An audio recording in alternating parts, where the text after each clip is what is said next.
Primeiramente, a gente vai precisar encontrar a população que deve ser atendida pela rede de esgoto, beleza?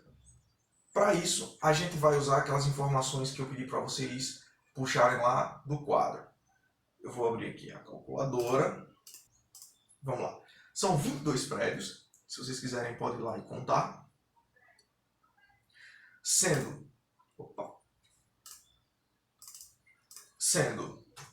10 andares por prédio, sendo 6 apartamentos por andar e 5 pessoas por apartamento. Então, nós temos uma população final de 6.600 moradores.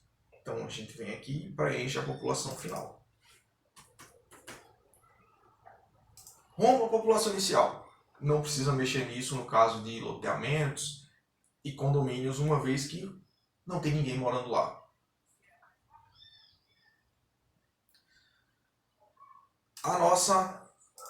O nosso consumo per capita, que a gente vai usar 250, como foi estabelecido lá no início, no arquivo, certo?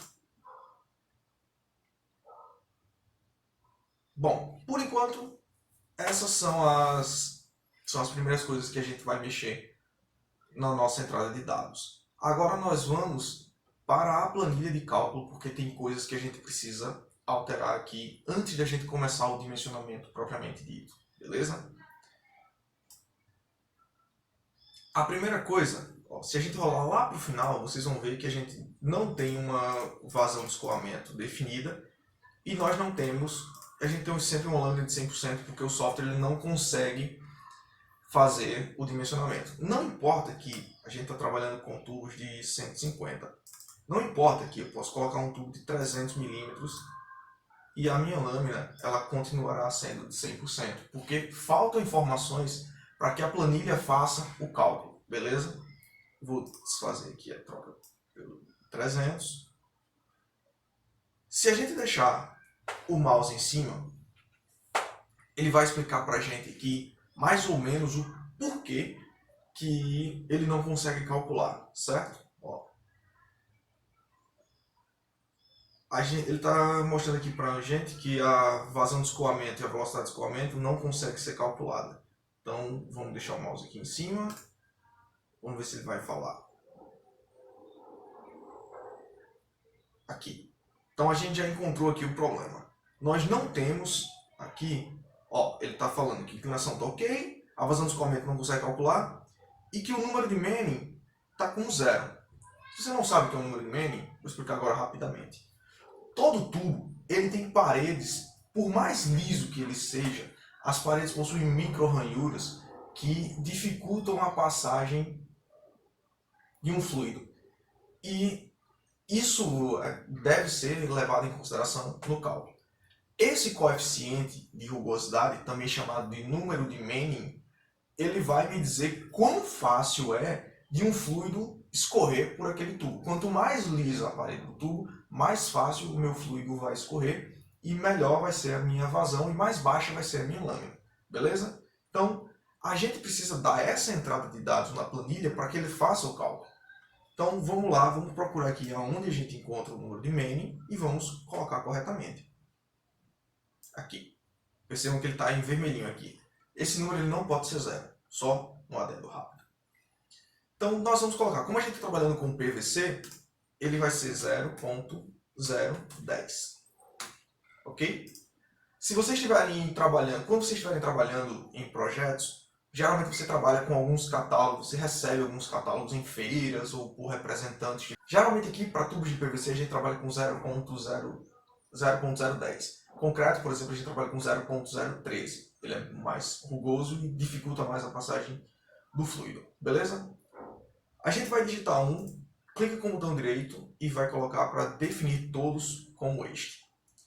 Veja que no nosso quadro de pendências aqui, acabou de sumir o número de Manning. Vou voltar, o número de Manning estava aqui, eu vou avançar e o número de Manning sumiu. Beleza? Se eu voltar para a lâmina, a gente vai ver que continua em 100%. Isso por quê? Vamos lá, vamos para o próximo passo aqui. Para para que o C3 ele faça o cálculo, eu preciso distribuir a população ao longo dos trechos. Existem basicamente duas formas de você distribuir essas contribuições. O método de inserção fictícia e o método de inserção pontual. O que eu costumo trabalhar é o método de inserção de seções fictícias. A gente vai pegar e vai definir um valor entre 0 e 1, que corresponde a um percentual da taxa de utilização daquele trecho. Por exemplo, suponhamos que a gente tem um trecho que é atendido, que tem casas ali, que tem residências ali jogando o esgoto naquele trecho. Então, a gente vai ter uma utilização. Vamos supor que a gente tem um trecho de ligação entre dois trechos coletores. Aquele trecho, como ele não vai receber nenhuma contribuição nova, a gente vai usar uma taxa de contribuição de 0. Vou mostrar para vocês aqui rapidamente na nossa planta, certo? Vamos ver aqui, por exemplo, no nosso projeto. Vejam só.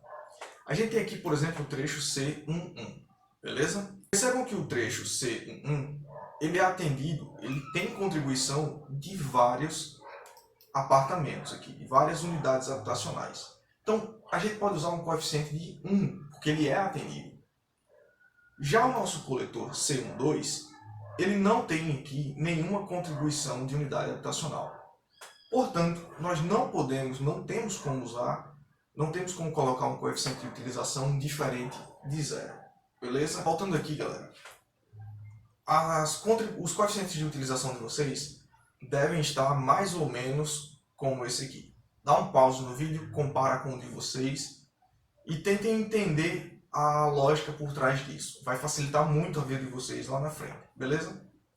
Vamos para frente. Depois que eu defini o coeficiente de utilização, agora, quando eu vier aqui no trecho de vazão de escoamento e da minha lâmina, sim, agora nós teremos valores de lâmina correto, valores de lâmina e de vazão de escoamento.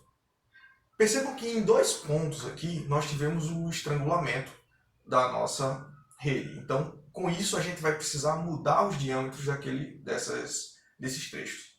A gente pode mudar o diâmetro ou a gente também pode mudar a inclinação. Geralmente a gente trabalha mais com o diâmetro, beleza? Porque é complicado, você aumenta muito a escavação caso você mexa... Caramba, bomba! Caso você mexa com a inclinação e mais. Tranquilo? Então vamos lá. Vamos editar aqui, primeiro do trecho C14. Para isso a gente vai procurar aqui por tubo C14 e nós vamos mudar para um tubo de 200. Vamos ver se um tubo de 200 vai passar. Tá aqui 200. A gente já vem aqui para uma lâmina de 48,33. No entanto, a minha tensão trativa ela deu um pouco baixa. Ela tem que estar no mínimo em 1,5 Pascal. Dado isto, nós vamos aqui na minha aba de edição de trecho e nós vamos aprofundar um pouco a minha jusante. Ok? Então vamos aqui. Se a gente está com 41,948, vamos descer 10 centímetros. E vamos ver se passa. Passou, vamos ver se a gente teve algum problema com as lâminas. Caso você coloque ele abaixo do próximo trecho, você vai ter um problema com a sua lâmina, beleza? Como a gente não teve problema com a lâmina, como está tudo bonitinho aqui, então significa que passou. Um outro trecho que precisa da nossa atenção é esse aqui, ó. A gente também está com a tensão trativa abaixo. A gente também está com a tensão trativa abaixo. A gente está aqui com 1,191. Então isso significa que a gente também vai ter que aprofundar um pouco. Certo? Cuidado, porque vejam que existem outros trechos dependentes. Ó, vamos ver aqui na vista de perfil. Aqui a gente está vendo que existe um espaço aqui bom para a gente conseguir descer esse tubo. Então vamos tentar descer uns 10 centímetros aqui para a gente ver o que acontece. eu desci 10 centímetros e agora a minha tensão trativa ela já passou, a lâmina também passou. E, inclusive, a minha lâmina aqui do último trecho, ela também passou. Ó, vamos ver aqui. Ele já configurou para 200. A gente agora tem dois trechos aqui com 200. Perceba que quando eu mudei esse tubo aqui, ele mudou o posterior, porque ele sabe que tem que atender essa regra, beleza? No caso aqui, a gente já tem, só está com uma tensão trativa um pouquinho baixa. Então a gente vai ter que aprofundar um pouquinho mais a minha chegada lá, o final desse meu trecho. Então a gente vai trazer aqui ele para 400.7 cravado. Já passei da minha tensão trativa, então aqui eu estou com a planilha pronta, completa. Dimensionamento finalizado. Só que não. Lembra que eu falei para vocês que a gente tem uma unidade em anexo? Então, essa... não vai dar para ver aqui. Lembra que eu falei para vocês que a gente tem uma unidade em anexo? Então, a gente precisa colocar a vazão pontual dessa unidade em anexo. Galera, sempre que vocês tiverem no projeto de vocês algum lote comercial grande ou alguma indústria, de repente algum supermercado, alguma coisa, vocês têm que procurar, vocês têm que ver mais ou menos qual a contribuição que aquilo vai dar. Certo? Podem, Rômulo, aonde é que eu vou buscar essa informação? Geralmente as companhias de distribuição de água e coleta de esgoto, elas dispõem de cadastros, elas dispõem de um histórico, de um banco de dados disso. Então você pode procurar o setor de projetos ou o setor operacional para ter uma noção mais ou menos de que vazão vocês vão adicionar ali. No caso do exercício, eu já deixei para vocês, eu facilitei muito a vida de vocês. Eu já deixei para vocês aqui mais ou menos o consumo. A gente só vai precisar fazer um cálculozinho bem simples, tá? Eu vou chamar aqui de novo a calculadora. A quantidade de alunos. Vamos multiplicar pelo consumo per capita.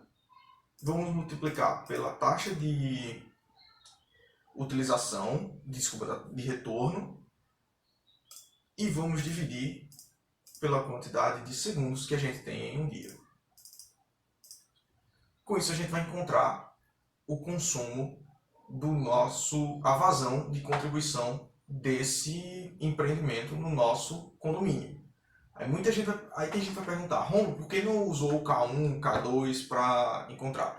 Essa é uma situação diferente do esgoto doméstico, onde a gente tem momentos de pico.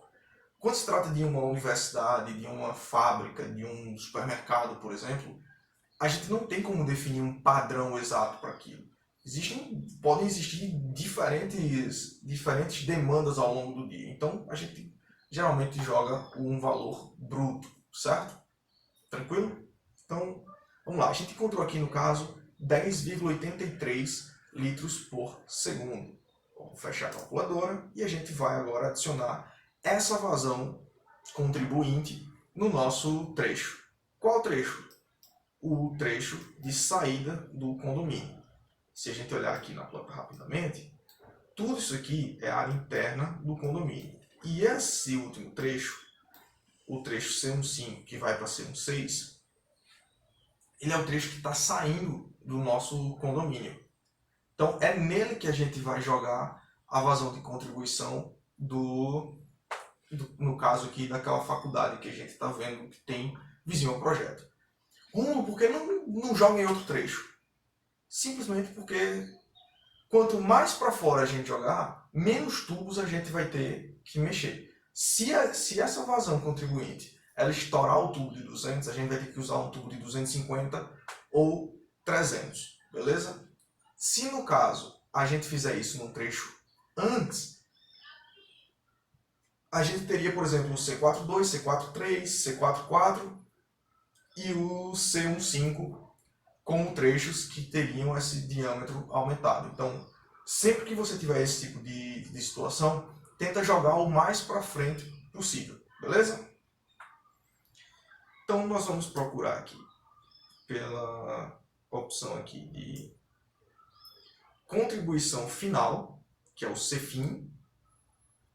e a gente vai adicionar uma vazão contribuinte aqui. No caso, 10.83. Vamos voltar. E a gente vai ver aqui que chegou muito perto da lâmina mínima aceitável, da lâmina máxima aceitável, que é de 80%. Nesse caso, já é prudente que a gente faça a troca. Quando a gente trata de drenagem, as coisas são um pouco mais flexíveis, mas não se pode brincar com esgoto. Como a gente não pode brincar com esgoto, vamos fazer o seguinte: por segurança nossa, por segurança projetual, vamos colocar um diâmetro acima nessa rede. Até porque, se depois, se de repente depois tem um aumento na quantidade de alunos, se tem uma expansão nessa faculdade e aumenta a quantidade de esgoto produzido, de esgoto jogado na rede, a gente tem uma folga, a gente tem um limite de folga para que a gente consiga absorver esse esgoto adicional, beleza? Então, dado isso, a gente vai pegar o nosso último trecho e nós vamos colocar 250 milímetros. A gente trouxe para uma lâmina de 49,7. Dessa forma, o seu projeto ele está devidamente dimensionado, certo? Aqui você pode simplesmente clicar em aplicar, ele vai levar um tempinho e ele vai carregar todas essas informações no seu desenho, beleza?